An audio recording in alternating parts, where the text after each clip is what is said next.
Hey everyone, welcome back. We're about to take a deep dive into some fascinating stuff you guys sent over from an Icelandic psychology course. Yep. Looks like it's It is fascinating. Kafli 8 today, right? It is Kafli 8. I hope I'm saying that right. Yes, you are. Don't worry, our expert has got us covered, even if I totally butchered that pronunciation. Are you ready to unlock some serious memory secrets? I am. I am so ready. Because I know I am. Okay, let's go. This is already making me think back to like some crammed study sessions. Oh, yeah. Where some things stuck and others, well, not so much. For sure. But first things first, what exactly is memory? Is it just one thing? That's a great question. And it's actually a lot more dynamic than you might think. It's not just a static storage unit, but more like a process. Think of it like baking a cake. You wouldn't just like shove all the ingredients in a pan and hope for the best. Right? It's not. No. There's a method to the madness. Exactly. So memory works in a similar way. There are three key processes: encoding, storage, and retrieval. Okay. I'm intrigued. Break it down for me. Like, what is encoding? So encoding is how we get information into our brains in the first place. Oh, okay. It's like carefully measuring out the ingredients for that cake. You're prepping them to be used. So if encoding is like prepping the ingredients, is storage like popping that cake in the oven? Yeah, you got it. Okay. Storage is how we hold on to that information, both for the short term and the long term. And I'm guessing retrieval is like the best part, taking a bite of that delicious cake. Or in this case, accessing that stored information. Yes, you're catching on quickly. Retrieval is key because what good is a memory if you can't access it when you need it? It's like remembering where you put that birthday cake so you can enjoy it later. Right. Like, Right. what's the point of having it if you don't know where it is? It's like having a superpower, being able to pull information out of your mental pantry whenever you need it. I love that, yeah. But how does our brain actually organize all of this information? Because, like, I feel like my brain can be a pretty chaotic place sometimes. Yeah, well, your brain has a pretty ingenious system for sorting through all that chaos. Okay. A classic model in memory research proposes three main stages of memory: sensory memory, short-term memory, and long-term memory. Okay, imagine them like three interconnected rooms where information flows through. Okay, I'm visualizing these rooms. Where does the journey begin? It all starts with sensory memory, that fleeting first impression. Okay. Think about the last time you walked through, like a really crowded street. You probably saw a blur of faces, you heard snippets of conversations, maybe you even caught a whiff of someone's perfume. Yeah. All of that bombarded your senses for just a brief moment. Right. That's sensory memory hard at work. So it's like a super fast snapshot Exactly. of the world around us. But here's the thing. Sensory memory fades incredibly quickly. We're talking milliseconds to a few seconds, unless something grabs your attention and pushes it to the next stage. Oh, wow. That's even faster. It's so fast. Then like a text message notification. Right. So if everything is so fleeting, how do we remember anything from those crowded streets or anywhere else for that matter? Well, that's where attention comes in. It's our brain's way of saying, hey, this is important. Let's try to hold on to this. Okay. And the information we pay attention to gets ushered into that next room, short-term memory. Okay. So if sensory memory is like a revolving door, short-term memory is where things slow down a bit. Exactly. Short-term memory is where we actively hold and manipulate information that we're consciously aware of. Think of it like your brain's notepad. A notepad with limited pages, I'm guessing. Sadly, yes. Short-term memory has limited capacity. Yeah. Ever try to remember a phone number someone just rattled off? You're probably repeating it over and over in your head. Oh, 100%. It's like my brain goes into panic mode trying to cling to those digits before they vanish. That's your short-term memory. Into thin air. At work. Yeah. It has to be selective because it can only juggle a few things at a time. Back in the 1950s, a psychologist named George Miller famously proposed that our short-term memory can hold about 7 plus or minus 2 items. So there's a magic number for how much information our brains can juggle at once. Yeah, basically. But I'm curious, how did researchers figure out something as fleeting as sensory memory? Because it seems like trying to catch lightning in a bottle.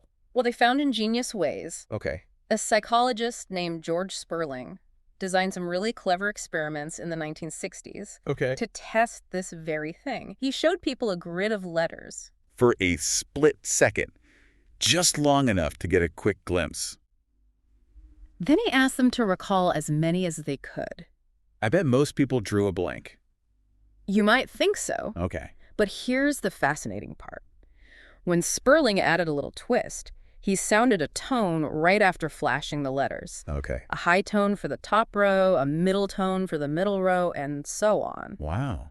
People could suddenly recall almost all the letters in the row that matched the tone. So even though they couldn't remember the entire grid, the information was still there, briefly, in their sensory memory. Yes. It's almost like a photographic memory, Right. but with this super short timer. Exactly. It showed that we take in way more than we realize, Yeah. but it vanishes quickly Yeah. unless something makes us hit that save button. But let's get back to that short-term memory model. There's one more layer to this we should explore. Okay. Are you ready for a plot twist? I love plot twists. Hit me with it. Okay. We'll do it. See, thinking of short-term memory as just this passive waiting room for information is a bit outdated. Okay. In the 1970s, a psychologist named Alan Baddeley came up with a much more dynamic model. We called it working memory, and it really shook things up in the field of memory research. Okay. A plot twist and a revolution in memory. I am all in. All right. How is this working memory different from the simple short-term memory model we've been talking about? Think of it this way. Imagine your working memory is like a bustling kitchen. It's not just about storing ingredients, it's about actively using them to whip up a delicious meal. Right. Okay, I love this analogy. So instead of just a pantry to hold ingredients, it's more like a countertop where Yeah. we're chopping, Yes. mixing, and prepping those ingredients to create something new. Precisely. Baddeley's model breaks down working memory into 4 key components: the phonological loop, the visuospatial sketchpad, the episodic buffer, and the central executive. Okay. It's like having a team of specialized chefs working in sync. Okay, we're getting a little more complex here, A little bit. but in a good way. It is in a good way. Let's break those down one by one. Okay. What's the phonological loop all about? Okay, so the phonological loop is your inner voice, Okay. your silent rehearsal system. Okay. It's that voice in your head repeating a phone number, a grocery list, even just replaying a catchy song lyric. Right. It processes and briefly stores verbal information. So it's like the sous chef constantly prepping the verbal ingredients Yeah. by repeating them so we don't forget. That's a great way to put it. Now, let's say you're also trying to remember where you left your keys. Okay. You might visualize your living room, mentally retracing your steps. Yeah. That's your visual spatial sketchpad springing into action. That's it. This chef handles the visual and spatial information, Exactly. helping you create a mental map. Yes. So we've got our inner voice prepping verbal ingredients Mm-hmm. and our mind's eye sketching out locations. Uh-huh. What about this episodic buffer? It sounds kind of mystical, It does sound kind of mystical. like a place where memories go for a little time A travel. little time travel. I like that. What is it? Okay, so the episodic buffer acts as a bridge between working memory and long-term memory. It's where information from that inner voice, that mental map, even snippets from your long-term memory, can all come together, interact, and be combined in these meaningful ways. So it's like this chef is in charge of weaving together different flavors from various sources, creating a more complex and nuanced dish. Exactly. Hmm. The episodic buffer helps us create a richer understanding of our experiences by linking the present to the past Right. and making connections between all these different pieces of information. This is making my mental kitchen feel very efficient. That's good. But we can't forget about the head chef. Right. What about this central executive you mentioned? What's their role in all of this? The central executive is the true master chef of this whole operation. Okay. It's the decision maker, the coordinator, the one who keeps everything running smoothly. It directs our attention, helps us switch between tasks, allocates mental resources, and basically keeps all the other chefs in check. So if the central executive is calling the shots, I'm guessing a focused central executive is probably key to making sure things don't turn into like a chaotic dinner rush in our brains. It's precisely when our central executive is on point, Right. we're able to focus, multitask, and learn effectively. Okay. But when it gets overwhelmed, well, let's just say things can get a little messy in our mental kitchens. Yeah. It's like trying to juggle too many recipes at once, Right. and you just end up with a burnt dish. That is a relatable feeling. Yeah. Especially when I'm trying to answer emails, make dinner, and have a conversation all at the same time. But all this talk about working memory makes me wonder, how do we ensure those delicious mental dishes actually make it into long-term storage? Like, how do we make memories last? Excellent question. Our Icelandic psychology text highlights some effective techniques for ensuring that information makes that crucial jump from short-term to long-term memory. Okay. One key concept is the levels of processing theory. It essentially states that the more deeply we process information, Okay. the more likely it is to stick around. Okay, that makes sense intuitively. Mhm. But how do we actually do that? How do we, like, I don't know, swap out a simple simmer for, like, deep frying those memories into our brains? I like that analogy. Okay, good. Okay, I'm glad it works. so let's use those Icelandic words from your source as an example. Okay. Like skoli, Like Scully. hus, and skujar. If we just focus on the surface level, maybe noticing that like skoli is the longest, Right. or that oxgay jar starts with the letter S. Right. That's shallow processing. Yeah. It might help us remember them for a moment, but those memories will fade quickly. It's kind of like just tasting a dish without really savoring the flavors. Exactly. Now imagine we go beyond the surface. Okay. Like skoli means preschool. Okay. Maybe that makes you think about your own childhood preschool experiences, Mm-hmm. or the structure of the Icelandic education system.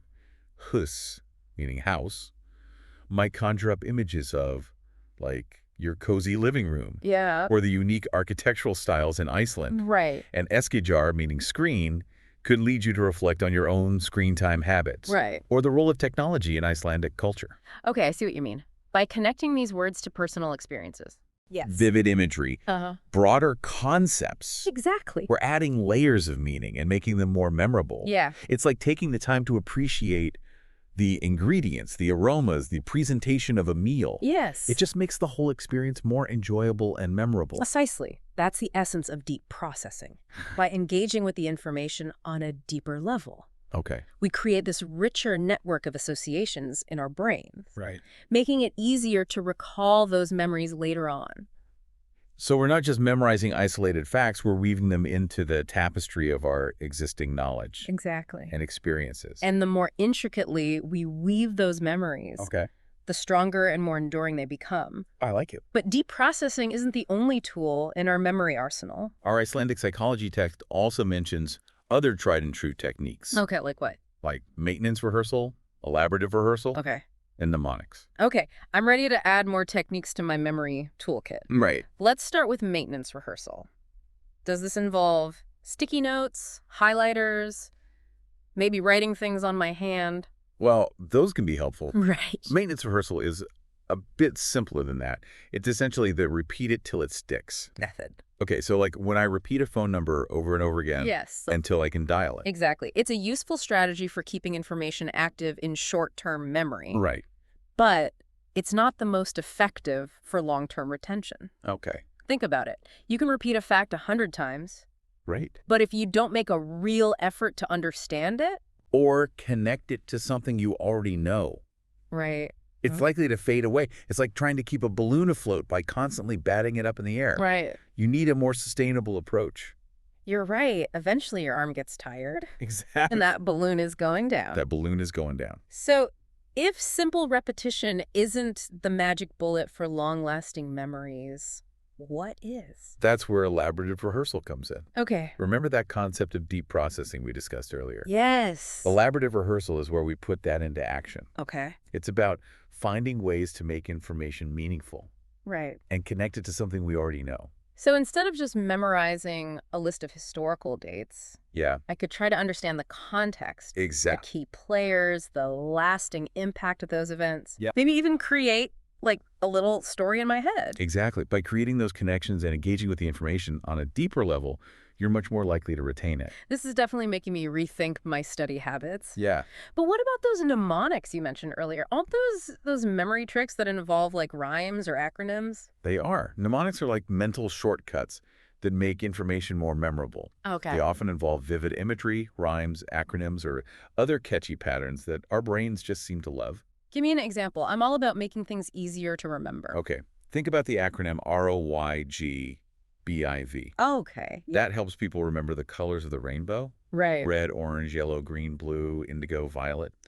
Or how about the phrase, "My very educated mother just served us noodles," to remember the order of the planets from the sun. Okay, those are classics for a reason. Yeah. I haven't thought about ROYGBAV in years, but I can still picture that rainbow. Right. It's like those mnemonics embedded those memories in my brain. Exactly. And the beauty of mnemonics is you can create your own. Oh, to fit any type of information you're trying to learn. that's really cool. It's like having a secret code for unlocking memories. I like that. I like it. But let's face it, no matter how many mnemonics or elaborate rehearsals we do, sometimes we just forget things. It That's happens. what gives. You're right. Forgetting is a natural part of memory. Okay. And honestly, it's probably a good thing. Wait, forgetting can be a good thing. Okay, I'm intrigued. Imagine if you remembered every single detail Oh my of God. every single day. That would It be. would be completely overwhelming. Our brains need a way to filter out the noise and Yeah. focus on what's important. That's a good point. I guess it's about finding the right balance between remembering Yeah. and, well, letting go. Yeah. But it can still be frustrating when you want to hold on to information and it just slips away. Why Right. does that happen? Well, one reason is simply the passage of time. A German psychologist named Hermann Ebbinghaus was one of the first to study forgetting systematically back in the 1880s. Wow. And he discovered something called the forgetting curve, Okay. which basically shows that we tend to forget things most quickly soon after learning them. Right. And then the rate of forgetting slows down over time. So if I can just hold on to that new information for a bit longer, Yes, it has a better chance of sticking around for the long haul. exactly. Now, there are a few theories about why this forgetting happens. Okay. One is called decay theory, Okay. which suggests that memories fade over time if they're not used. Okay. Think of it like a path in the woods. Okay. If you don't walk it regularly, it gets overgrown and harder to follow. Right. Memories can be like that too. That makes sense. Yeah. But what about when it's not just that a memory fades away? Yeah. It's almost like it gets pushed aside by other memories. Yeah. Like, you know when you can't remember what you had for dinner last night? Right. Because you've had 2 more dinners since then? Yeah, you're describing interference theory, Okay. which suggests that memories can interfere with each other. Okay. There are two main types, Okay. proactive and retroactive interference. Okay. Hit me with those definitions. I am ready for more memory insights. All right. Proactive interference is when old information interferes with our ability to remember new information. Okay. Imagine you've been driving the same route for years, Okay. and then you try to learn a new route. Right. You might find yourself accidentally turning onto your old familiar street Right. because that old memory is interfering with a new one. Oh, I've totally done that. Yes. It's like my brain is stuck in a memory rut. Yes. What about retroactive interference? Okay, retroactive interference is the flip side. That's when new information interferes with our ability to remember old information. Got it. Think about trying to remember what you did last week. Right. It can be tricky because all the things you've done since then Yeah. are creating interference. It's like our brains are constantly adding new information to the mix. And sometimes those new ingredients overshadow the old ones. Right. It's kind of like how the latest social media trend can make us totally forget what we were obsessed with just a few days ago. A perfect analogy. Right. And this brings up another fascinating aspect of memory. Okay. It's not always a perfect recording of the past. Okay. Our memories can be surprisingly flexible, Okay. and sometimes they get influenced and even distorted by our experiences, biases, and even our imaginations. Okay, now things are getting really interesting. Yes. Discorded memories. Yeah. Tell me more.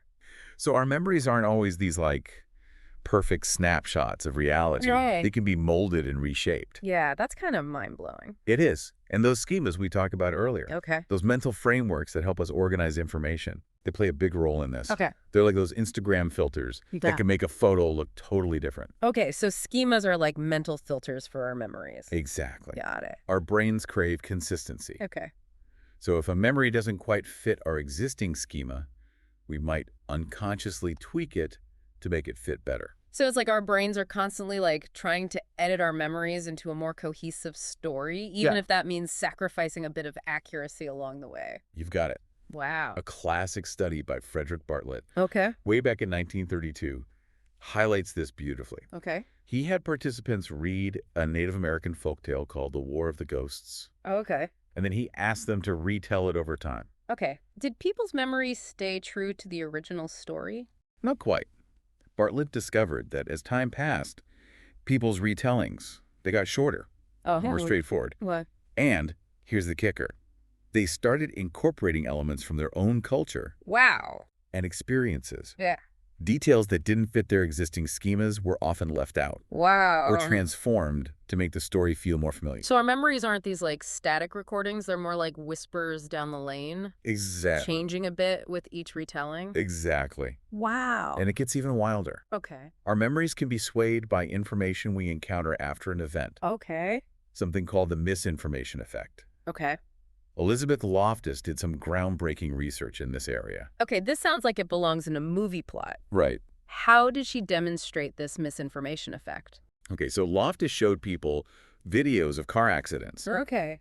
and then she asked them questions about what they had seen. Right. However, some questions subtly snuck in misinformation. Oh, okay. For example, how fast were the cars going when they smashed into each other? Yeah. Even if the crash was relatively minor. Right, right. Yeah, I bet those leading questions had an impact on what people remembered. absolutely. People who heard the word smashed tended to recall the cars going faster, Wow. even though they saw the same video as those who were asked about the cars hitting each other. It's incredible how much our memories can be shaped by something as subtle as like a single word. I know, it's amazing. What about something even more extreme? Can we actually create completely false memories? It sounds like something out of science fiction, but Right. research suggests it's possible. Wow. Your Icelandic psychology text mentions a study where researchers successfully implanted false memories Oh, of childhood events no way. in adults. Whoa, seriously, how did they pull that off? They combined suggestion, imagination exercises, Okay. and fabricated details from the participants' pasts. Wow. It turns out that repeatedly picturing these fabricated events Yeah. led some participants to believe they'd actually experienced them. That's both fascinating and a little unnerving. Yeah, It makes you question like the very foundation of your memories. it does. But before we get too deep into existential dread, Right. let's shift gears to something a little more, shall we say, extreme in the memory realm, amnesia. Oh, yes, a classic memory mystery. Right. Your source material touches on two main types, Okay. retrograde and anterograde amnesia. Okay. Amnesia, the ultimate memory puzzle. Okay, I'm ready for another memory lesson. Okay. What's the difference between those two? Okay. Think of retrograde amnesia as the kind of amnesia we often see in movies, Okay. where someone forgets their past, usually after an injury or trauma. Right. They wake up and they can't remember who they are, where they are, Right. or the events leading up to that moment. Right, like a chunk of their personal history has gone missing. Exactly. Okay, what about anterograde amnesia? Anterograde amnesia is different. Okay. It's the inability to form new memories after an event. Okay. So someone with this type of amnesia might have vivid memories of their childhood, Okay. but struggle to remember what they had for breakfast that morning. Wow, so they're essentially living in a perpetual present. Yeah, kind of. That must make it incredibly difficult to navigate daily life, It certainly presents unique challenges for those affected, right? and it highlights just how essential the ability to form new memories is Yeah. to our everyday lives. Speaking of everyday life, Yeah. all this talk about amnesia has got me thinking about something that's always puzzled me. Okay. Why can't I remember anything from when I was a baby? Yeah. It's like those early years are just like a blank slate. You're not alone. Really? That's called infantile amnesia. Ugh. And it's actually very common. Okay. Most adults have very few, if any, memories from their first few years of life. Well, it's not just me, but why is that? Do our brains just like hit the delete button on those early memories? It's a question that's fascinated researchers for years. While there's no single answer, there are a few leading theories. Okay. One is that the hippocampus, a brain region that's crucial for forming long-term memories, Okay. isn't fully developed in infancy. So our baby brains are still under construction, and that includes like the memory storage unit. Exactly. Another theory is that our early experiences might be difficult to access later Okay. because we're trying to use language to recall memories that were encoded before we could even speak. That's an interesting thought. It's like trying to describe a dream Right, in a language you didn't even know at the time. right. And there's also the possibility that our early pre-verbal memories are stored differently Okay. than our later memories, Okay. making them harder to access using our usual memory retrieval strategies. This has been an incredible journey into the world of memory. It happened. We've covered so much ground, We have? from the different stages of memory to the surprising ways our memories can be influenced and distorted Yeah. and even like forgotten altogether. Right. It's clear that our memories are far more complex and nuanced Yes, than we often realize. absolutely. Memories are at the core of who we are. Right. They shape our identities, they guide our decisions, they connect us to our past. So as we wrap up this deep dive, what's the most important thing for our listeners to remember, Okay, pun intended, I see what you did there. about memory? Memory is a powerful force, but it's not always perfect. Okay. It's constantly being shaped and reshaped by our experiences, biases, and even our imaginations. It's almost like our memories are more like evolving narratives Yes. than fixed recordings of the past. Exactly. And that's why it's so important to be mindful of how we engage with our memories, Oh, okay. to approach them with a healthy dose of curiosity and skepticism, Okay. and to remember that there's always more to discover about this fascinating world inside our minds. Beautifully put. And on that note, we'll leave you with a final thought to ponder. Okay. If our memories are constantly being shaped and reshaped, what does that say about the stories we tell ourselves, about our lives? Until next time, keep those minds curious. And remember, the deep dive never ends. It's wild. So our memories aren't always perfect. They can be molded, reshaped. They can. And you know those schemas we talked about, Yeah. those mental frameworks, Right. those play a big part in this. It's like imagine those Instagram filters. Okay. That can make a photo look totally different. Okay, so schemas are like mental filters for our memories. Exactly. Okay, yeah. Because our brains crave consistency. Right. So if a memory doesn't quite fit our existing schema, Yeah. we might unconsciously tweak it Really? to make it fit better. Wow. So it's like our brains are constantly like trying to edit our memories into a more cohesive story, even if it means sacrificing like a little accuracy along the way. You got it. Yeah. You got it. There's this classic study by Frederick Bartlett Okay. way back in 1932. It highlights this beautifully. Okay. He had participants read a Native American folktale. It's called The War of the Ghosts. Okay. And then he asked them to retell it over time. Okay. Did people's memories stay true to the original story? Not quite. Okay. Bartlett, he discovered that as time passed, people's retellings, they got shorter, more straightforward, Okay. and, here's the kicker, they started incorporating elements from their own culture and experiences. Oh, wow.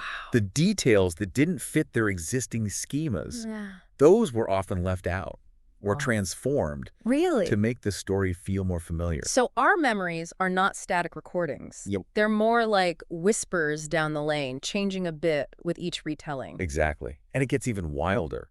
Our memories can be swayed by information we encounter after an event. Okay. It's called the misinformation effect. Okay. Elizabeth Loftus, she did some groundbreaking research in this area. Okay, this sounds like it belongs in a movie plot. How did she demonstrate this misinformation effect? Okay, so Loftus, she showed people videos of car accidents, and then she asked them questions about what they'd seen. Right. But some questions, they subtly snuck in misinformation. Okay. For example, how fast were the cars going when they smashed into each other, Right. even if the crash was relatively minor? Right. Yeah, I bet those leading questions had a huge impact on what people remembered. absolutely. People who heard the word smashed, Yeah. they tended to recall the cars going faster, Wow.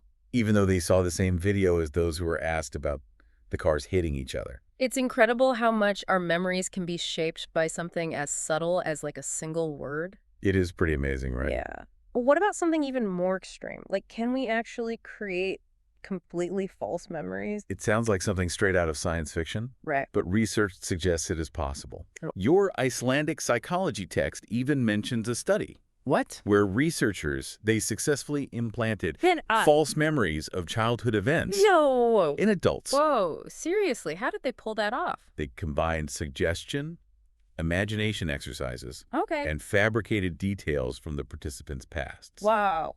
It turns out that repeatedly picturing these fabricated events, it led some participants to believe they'd actually experienced them. That's both fascinating and a little unnerving. Yeah, for sure. It makes you question, like, the very foundation of your memories. It does.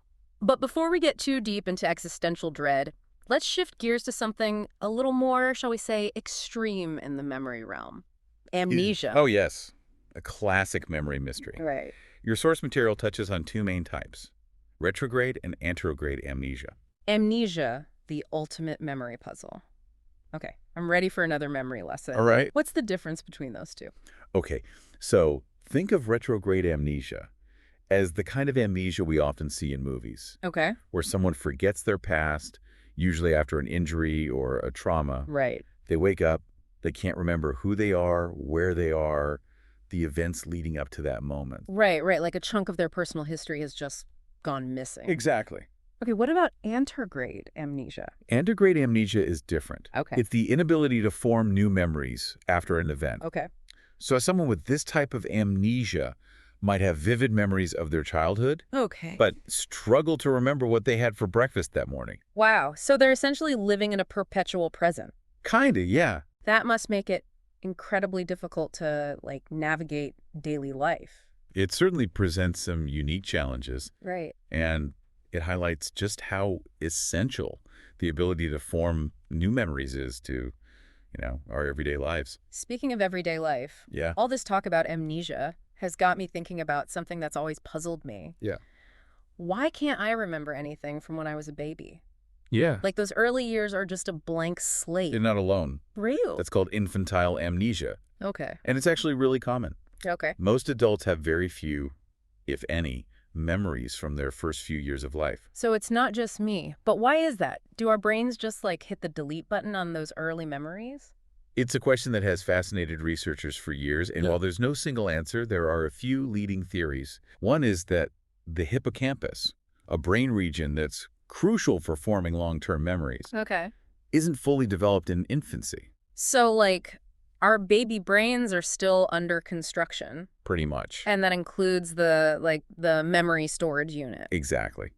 Another theory is that our early experiences might be difficult to access later on, Okay. because we're trying to use language Right. to recall memories that were encoded before we could even speak. That's an interesting thought. It's like trying to describe a dream Right. in a language you didn't even know at the time. Exactly. And there's also the possibility that those early pre-verbal memories, maybe they're stored differently than our later memories, Okay. which makes them harder to access Right. using our, usual memory retrieval strategies. Wow. Well, this has been an incredible journey into the world of memory. We've covered so much, from encoding to storage to retrieval, the different types of memory, and even how easily our memories can be influenced Yeah, it's amazing, isn't it? and distorted. It is. It's clear that our memories are far more complex and nuanced than we often realize. I think so. Yeah, And they are truly powerful. they are. They shape our identities, they guide our decisions, they connect us to our past. Well, on that note, I think it's time for us to wrap up this deep dive. Thanks for joining us, everyone. And remember, the deep dive never ends.